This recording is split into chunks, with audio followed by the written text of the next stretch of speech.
20 লাখ থেকে 1 কোটিতে উঠেছে আমাদের এক্সপেক্টেড। আমাদের লোকবল আমরা কতটুকু বাড়াতে পেরেছি আমাদের মিশনগুলো। সৌদি আরবে আমাদের লোক সংখ্যা কত এটা নিয়ে সৌদিদের একটা তথ্য আছে যে 32 লক্ষ, কাছাকাছি হবে বা কিছু কম হবে। এখন একটা দেশে যখন এই বিপুল সংখ্যক লোক থাকে, তারা যদি সবাই সব নিয়ম কানুন মেনেও চলেন, তারপরে কিন্তু একটা বড় অংশ থেকে যায় যারা সমস্যায় থাকে। আমাদের এখানে বিষয়টা উল্টো। আমি একটা কথা সবসময় বলে আসছি যে আমরা যে শ্রমিকদেরকে বিদেশে পাঠাই, আমাদের কর্মীদেরকে বিদেশে পাঠাই, তাদের 80% সমস্যা আমরা ঢাকা থেকে তৈরি করে পাঠাই,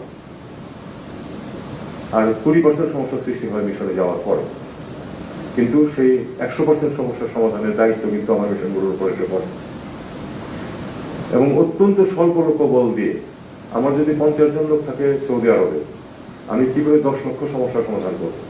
কাজে সমস্যাটা যাতে কম হয় সেটা ঢাকা থেকে শুরু করতে হবে, এটা আমি ইমপ্রেস করার চেষ্টা করছি।